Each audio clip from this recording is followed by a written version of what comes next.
Hello दोस्तों, स्वागत है आपका अपने यूट्यूब चैनल किरण लर्नर्स अकेडमी में। हम कर रहे थे दोस्तों एस्टेट, जो आप बुक का कवर पेज देख पा रहे हैं लेफ्ट साइड में ऊपर की तरफ। एस्टेट विद्यालय पुस्तकालय अध्यक्ष लाइब्रेरी, इस एग्जाम के लिए हम करे थे प्रैक्टिस वर्कबुक सोल्व करे थे दोस्तों। टोटल 11 सेट हैं। फ्री में हम इनका वीडियो सोल्यूशन आपको करवा रहे हैं 11 के 11 सेट का। और इसमें हमने सेट नंबर दोस्तों चार तीन तक कंप्लीट कर लिए थे। एक सेट में 150 क्वेश्चन होते हैं, कह सकते हैं 15 ये 45 450 क्वेश्चन हम प्रैक्टिस कर चुके हैं। ये है सेट नंबर 4। अभी इस वीडियो में कवर करेंगे इसका पार्ट 1। टोटल 150 क्वेश्चन होते हैं हर सेट में।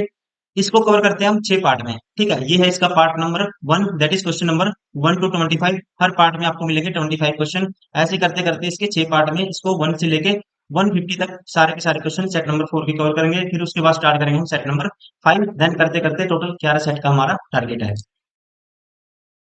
क्वेश्चन नंबर 1, भारत के प्रतिलिप्याधिकार कानून के अनुसार साहित्यिक कार्य के लिए निम्नलिखित में से कौन से अधिकार दिए गए हैं? तो यहाँ पे दोस्तों इसके लिए अधिकार है। ठीक है, राइट आंसर होगा ऑप्शन सेकंड, ये है लेखकीय रचना के अधिकारों की सुरक्षा। Option second is correct. Question number 2, निम्नलिखित में से किसने 1967-68 में अमेरिकन इंस्टीट्यूट ऑफ फिजिक्स में automatic director access to information with online UDC system, जिसे बोलते हैं ओडेसियस, परियोजना का आरंभ किया? तो इसका आरंभ करने वाले थे, इनका नाम है दोस्तों फ्रीमैन और एथरटन। ठीक है, फ्रीमैन और एथरटन ने 1967-68 में अमेरिकन इंस्टीट्यूट ऑफ फिजिक्स में ऑनलाइन यूडीसी सिस्टम से बोलते हैं ओडेसियस के माध्यम से सूचना तक स्वचालित सीधी पहुंच परियोजना का निर्माण किया था। ठीक है, इसलिए राइट आंसर होगा इसका ऑप्शन फर्स्ट, फ्रीमैन और एथरटन। क्वेश्चन नंबर 3, एक उपयोक्ता की पुस्तकालय में एक दिन में 5 बार भ्रमण को डैश के रूप में गिना जाएगा? तो इसे कहते हैं दोस्तों एक उपयोक्ता भ्रमण। राइट आंसर होगा ऑप्शन 4। क्वेश्चन नंबर 4, निम्नलिखित में से कौन सा ग्रीन ग्लास सेवा कार्यक्रम को प्रदान करता है? ठीक है, कौन सा है दोस्तों जो ग्रीन ग्लास सेवा कार्यक्रम को प्रदान करता है? इसका राइट आंसर होगा ओसीएलसी। ठीक है, ये क्या है दोस्तों? ओसीएलसी क्या है? एक इंटरेक्टिव वेब आधारित एप्लीकेशन है। ठीक है, ध्यान रखिए, राइट आंसर होगा option second. Question number 5, classified catalogue code की मुख्य प्रविष्टि में नामांक डैश में प्रदर्शित होता है? तो यहाँ पे इसका राइट आंसर होगा अगर अनुच्छेद। क्या बोलेंगे इसको? अगर अनुच्छेद। ध्यान रखेंगे, क्लासिफाइड कैटलॉग वर्गीकृत सूची के मुख्य प्रविष्ट के अलग अलग अनुभाग हैं जो उस दस्तावेज के काल नंबर से बना है जिसे आप सूचीबद्ध कर रहे हैं। ठीक है, ऑप्शन फर्स्ट, सॉरी ऑप्शन 4 अग्रह अनुच्छेद। ठीक है, क्लासिफाइड कैटलॉग कोड की मुख्य प्रविष्ट में नामांक अग्रह अनुच्छेद में प्रदर्शित होता है। Option 4 is correct. Question number 6, S R Ranganathan के अनुसार निम्नलिखित में से कौन सा कार्य सतर्क नहीं है? तो दोस्तों ध्यान रखेंगे, रंगनाथन ने सुझाव दिया था कि जानकारी 3 चरणों में अंकन, विचार और मौखिक, अंकन, विचार और मौखिक, ठीक है, इनमें बनाई जाती है, ना कि लिखित में। तो ये गलत होगा, बाकी सारे ठीक है। राइट आंसर होगा ऑप्शन फर्स्ट। कौन सा सतर नहीं है? कार्य का सतर नहीं है, लिखित। क्वेश्चन नंबर 7, शोध में एक विशेषता जो कि व्यक्ति दर व्यक्ति भिन्न होती है को डैश कहते हैं? शोध में एक विशेषता जो व्यक्ति दर व्यक्ति भिन्न होती है दोस्तों, उसको कहते हैं, राइट आंसर होगा यहाँ पे ऑप्शन 4, भिन्नता की मात्रा। ठीक है, ध्यान रखिए, ऑप्शन 4 इज करेक्ट। क्या कहते हैं? भिन्नता की मात्रा।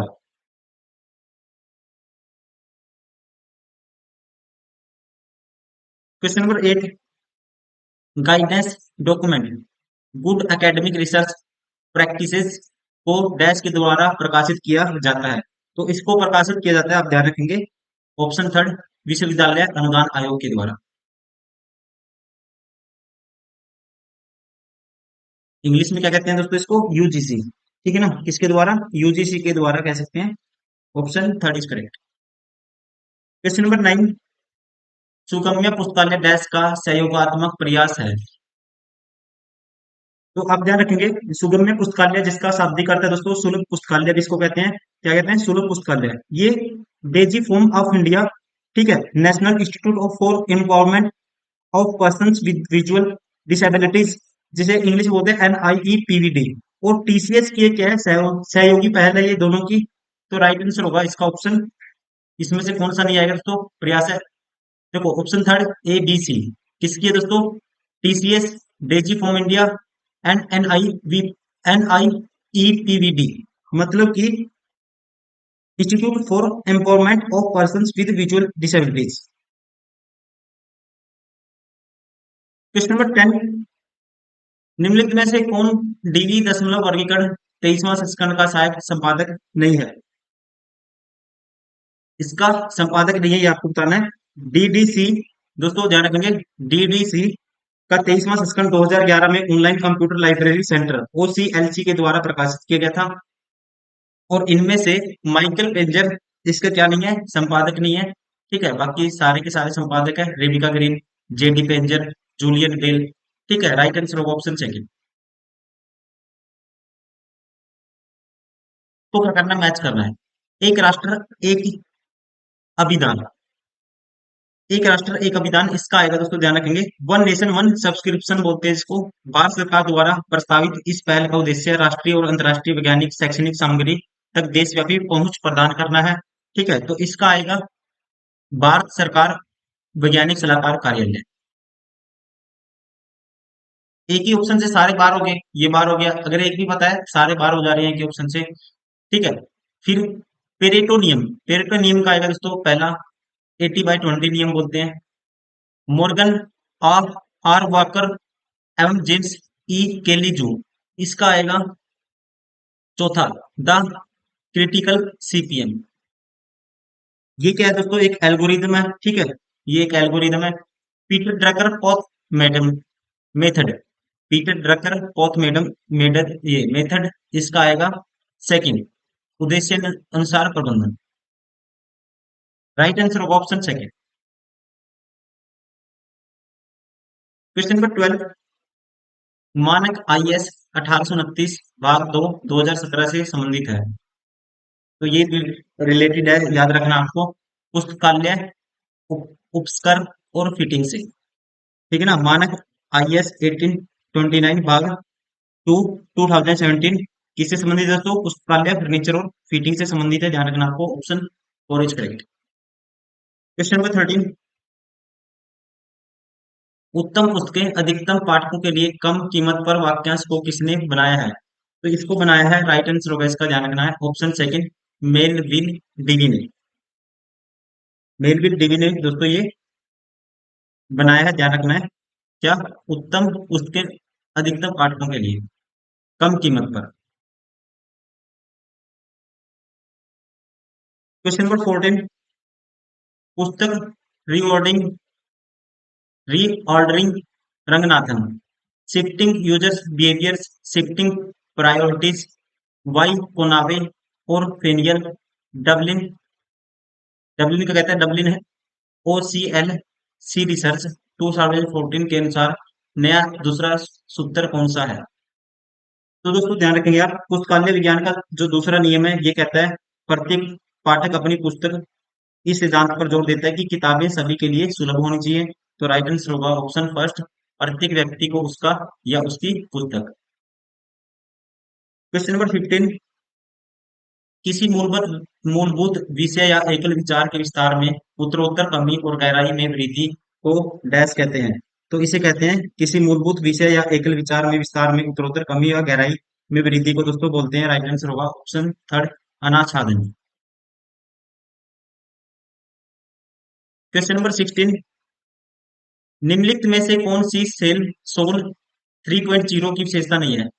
कौन सी है दोस्तों जो सोल, सोल मीन्स SOUL, ये क्या है? SOUL दोस्तों एक सॉफ्टवेयर है, ध्यान रखेंगे, ये क्या है? एक सॉफ्टवेयर है जिसे कॉलेज और विश्वविद्यालय पुस्तकालयों की आवश्यकताओं के आधार पर एनफ्लिबनेट केंद्र द्वारा डिजाइन और विकसित किया गया है।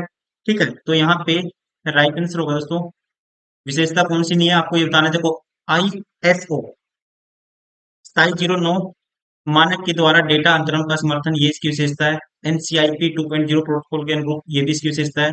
अंतरराष्ट्रीय मानक मार्क XML के अनुरूप नहीं है दोस्तों, ये भी बात सही है। ठीक है, इसके अनुरूप नहीं है। ग्रंथ परक प्रारूप मार्क 21 के अनुरूप, ये गलत है, ये इसकी विशेषता नहीं है, ये आपको बताना था। सोल SOUL इंग्लिश में कई बार ऐसे लिखा मिलेगा।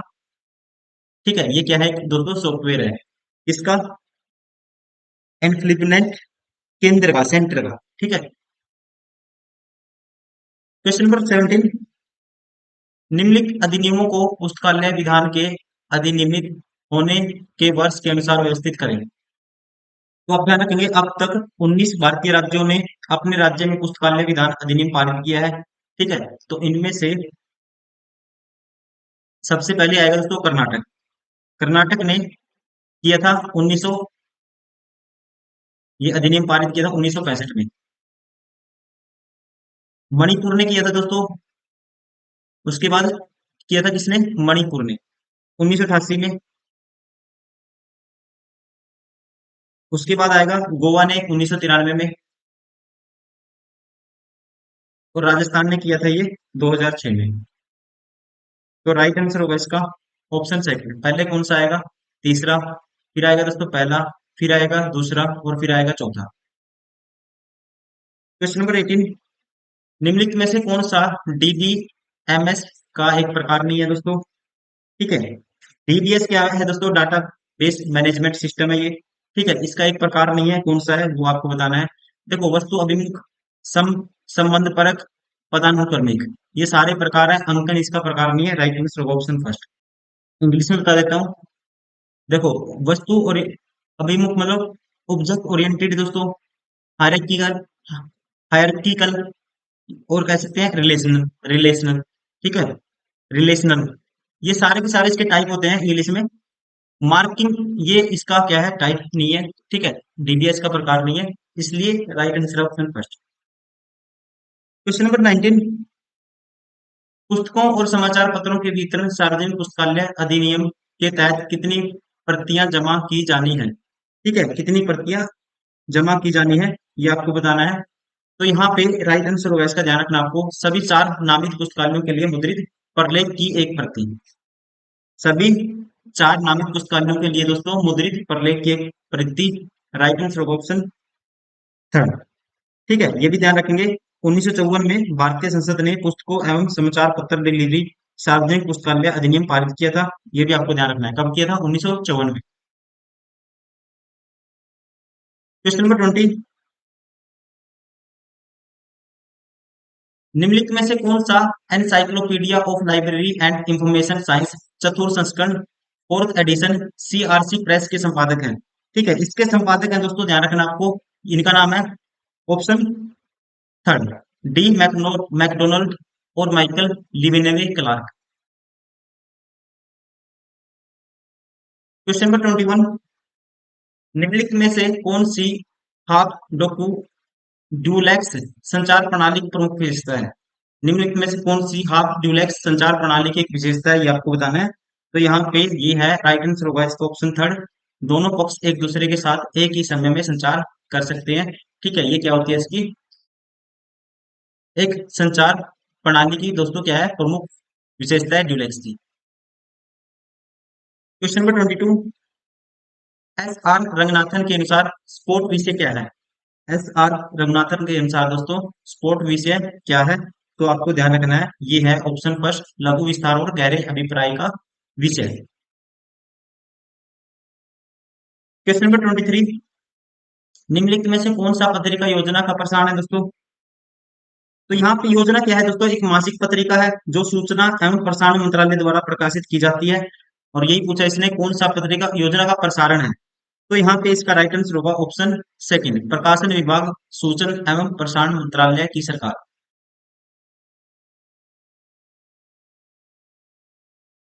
क्वेश्चन नंबर 24, निम्नलिखित में से कौन सा एक पुस्तकालय में उपयोग संबंधित विशेषताओं के मापन के लिए चर नहीं होने चाहिए। कौन सी है दोस्तों जो चर नहीं होनी चाहिए, ये आपको बताना है। तो ध्यान रखेंगे, उपयोग का कारण, पुस्तकालय में उपयोग संबंधित विशेषताओं के मापन के लिए चर नहीं होना चाहिए। तो यहाँ पे राइट आंसर होगा दोस्तों ऑप्शन फोर, उपयोग का कारण। ठीक है, क्योंकि पुस्तकालय वह स्थान है जहां विविध प्रकार के ज्ञान, सूचनाओं, स्रोतों, सेवाओं आदि का क्या होता है, संग्रह होता है। ठीक है, option four is correct. Question number 25, शोध में समस्या क्या है। शोध में दोस्तों समस्या क्या है, तो ये होती है समस्या, जो राइट आंसर होगा जिस विषय पर खोज करनी है। ठीक है, ये अपने आप में क्या होती है, समस्या होती है। राइट आंसर होगा ऑप्शन फर्स्ट। ठीक है, शोध समस्या से दोस्तों मतलब क्या है, ऐसे तर्कपूर्ण कथन या समस्या से कथन से होता है जिसमें चरों के बीच कोई विशेष प्रकार के संबंध होने की कल्पना की जाती है।